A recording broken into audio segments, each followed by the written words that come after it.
اس طرح قابیل کو دفن کا طریقہ معلوم ہوا۔ اس نے بھی گڑھا کھودا اور حابیل کی لاش کو اس میں دبا دیا۔ وہ اپنے کیے پر نادم ضرور تھا، لیکن اس نے اللہ سے معافی نہ مانگی، جبکہ انسان کے لیے ضروری ہے کہ اس سے کوئی گناہ ہو جائے تو اللہ سے معافی مانگے۔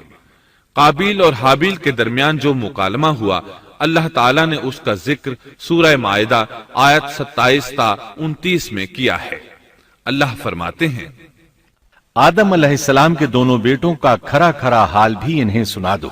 ان دونوں نے ایک نذرانہ پیش کیا، ان میں سے ایک کی نظر تو قبول ہو گئی اور دوسرے کی قبول نہ ہوئی، تو وہ کہنے لگا میں تجھے مار ہی ڈالوں گا۔ اس نے کہا اللہ تقوی والوں ہی کا عمل قبول کرتا ہے، گو تو میرے قتل کے لیے دسترازی کرے، لیکن میں تیرے قتل کے لیے ہرگز اپنا ہاتھ نہیں بڑھاؤں گا۔ میں تو اللہ تعالی پروردگار عالم سے خوف کھاتا ہوں، میں تو چاہتا ہوں کہ تو میرا گناہ اور اپنا گناہ اپنے سر پر رکھ لے اور دوزخیوں میں شامل ہو جائے، ظالموں کا یہی بدلہ ہے۔ اس کا مطلب یہ تھا کہ تیرے اور گناہوں کے ساتھ میرے قتل کا گناہ بھی تیرے ذمہ لگے اور تو ظالموں میں سے ہو جائے۔ حابیل کے قتل کے بعد قابیل پر جو گزری، اس کا ذکر اللہ نے سورہ مائدہ آیت 30 اور 31 میں کیا ہے۔ پس اسے اس کے نفس نے اپنے بھائی کے قتل پر آمادہ کر دیا اور اس نے اسے قتل کر ڈالا، اس سے وہ نقصان والوں میں سے ہو گیا۔ پھر اللہ تعالیٰ نے ایک کوے کو بھیجا جو زمین کھود رہا تھا، تاکہ اسے دکھائے کہ وہ کس طرح اپنے بھائی کی ناش کو چھپا سکتا ہے۔ وہ کہنے لگا ہائے افسوس، کیا میں ایسا کرنے سے بھی گیا گزرا ہو گیا کہ اس کوے کی طرح اپنے بھائی کی لاش کو دفنا دیتا، پھر تو بڑا ہی پشیمان اور شرمندہ ہوا۔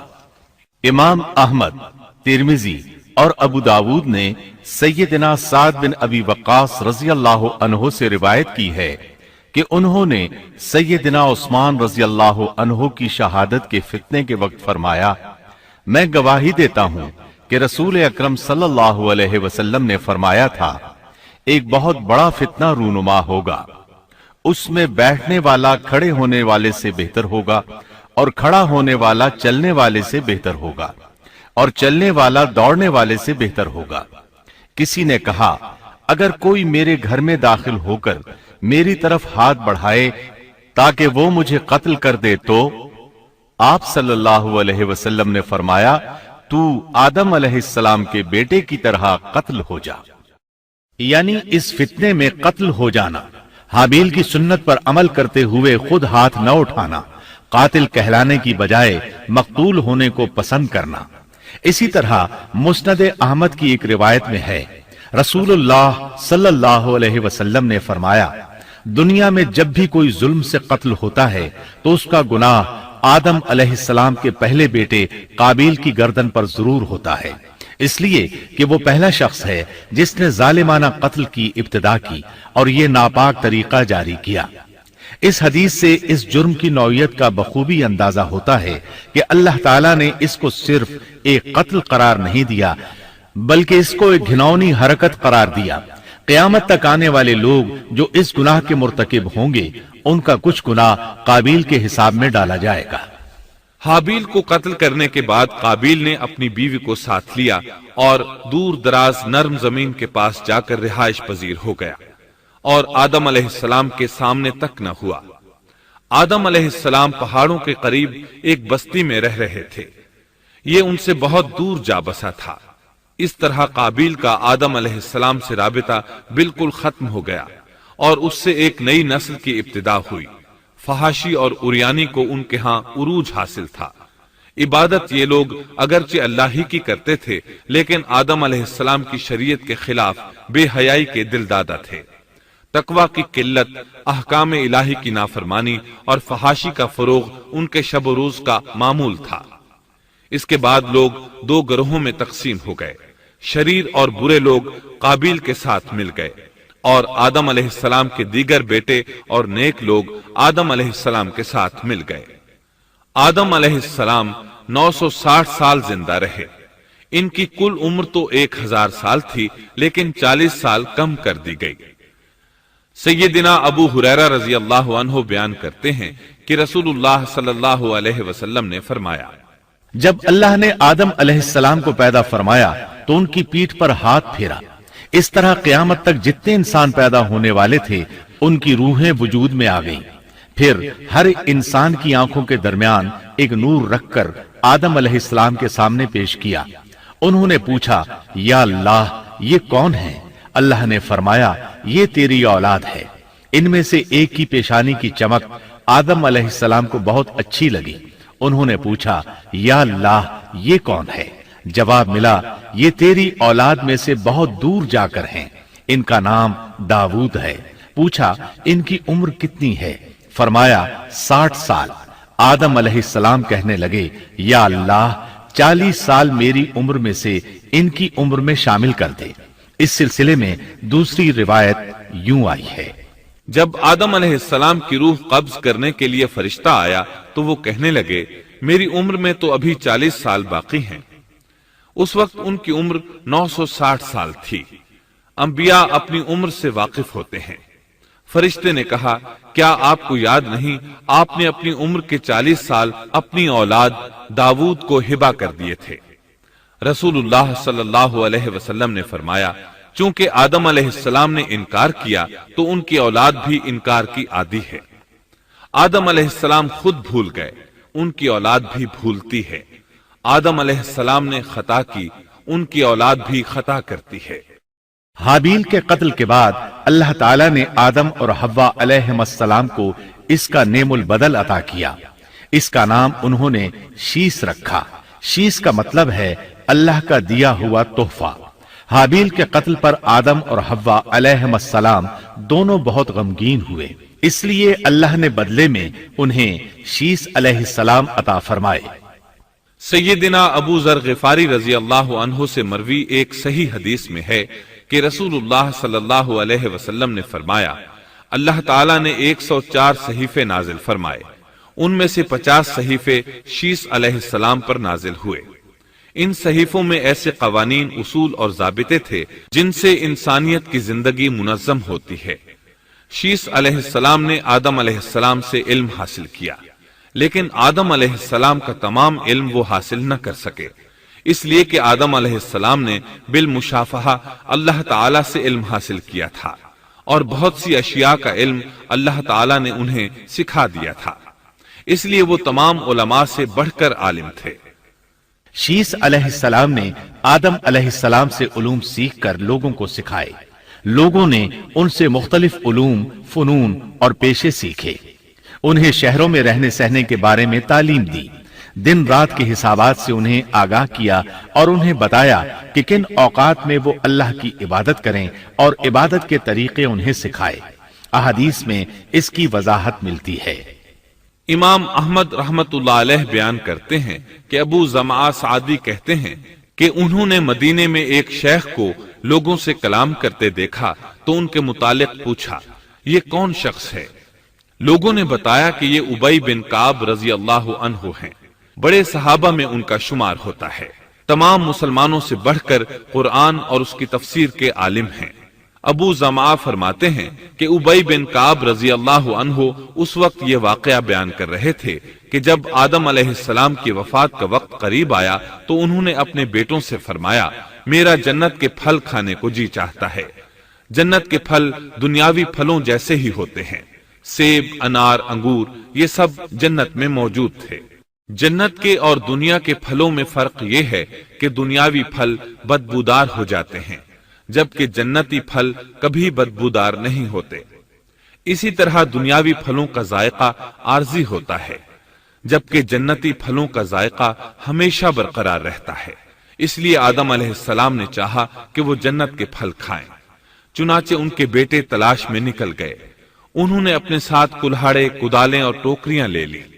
راستے میں انہیں فرشتے ملے، ان کے پاس آدم علیہ السلام کا کفن اور خوشبو وغیرہ تھی۔ انہوں نے پوچھا، آدم کے بیٹو کس چیز کی تلاش میں ہو، کہاں جا رہے ہو؟ انہوں نے جواب میں کہا، ہمارے والد مریض ہیں، انہیں جنت کے پھلوں کی خواہش ہے۔ فرشتے ان کے سامنے انسانی شکل میں آئے تھے، ان کی بات سن کر بولے، واپس جاؤ، تمہارے والد فوت ہونے کے قریب ہیں، اب ان میں اتنی طاقت نہیں رہی کہ پھل کھا سکیں۔ جب فرشتے آدم علیہ السلام کی روح قبض کرنے کے لیے آئے تو حوا علیہ السلام نے انہیں پہچان لیا۔ وہ بلند آواز سے آدم علیہ السلام کو پکارنے لگی، ان کے ساتھ چمڑ گئیں۔ آدم علیہ السلام بولے، مجھ سے الگ ہو جاؤ، پہلے بھی مجھے تمہاری وجہ سے مصیبت پہنچی تھی، میرے اور میرے رب کے فرشتوں کے درمیان سے ہٹ جاؤ۔ پھر فرشتوں نے آدم علیہ السلام کی روح قبض کی، انہیں غسل دیا، کفن پہنایا، خوشبو لگائی، آپ کی قبر کھودی، پھر انہوں نے آدم علیہ السلام کی نماز جنازہ ادا کی، اس کے بعد انہیں قبر میں اتارا، پھر اوپر مٹی ڈال دی اور بولے، آدم کے بیٹو، تمہارے لیے یہی طریقہ ہے۔ اس وقت تک لوگ کفن دفن کے احکامات سے واقف نہیں تھے، انہیں علم نہ تھا کہ قابیل نے اپنے بھائی کو کیسے دفن کیا تھا، اس لیے فرشتوں کو بھیجا گیا تاکہ تدفین کا طریقہ بتا دیں۔ تو اس طرح انسان کو دفن کرنے کا طریقہ معلوم ہوا جو فرشتے لے کر آئے تھے۔ آدم علیہ السلام نے اپنی 960 سال کی مکمل زندگی میں سوائے اس درخت کا پھل کھانے کے اور کوئی خطا نہیں کی۔ یہ تھا ہمارے باپ سیدنا آدم علیہ السلام کا اسوہ اور سیرت طیبہ کا حال۔ آپ کی وفات کے 1 سال بعد حوا علیہ السلام بھی وفات پا گئیں۔ Thanks for watching. Don't forget to like, comment, share and subscribe to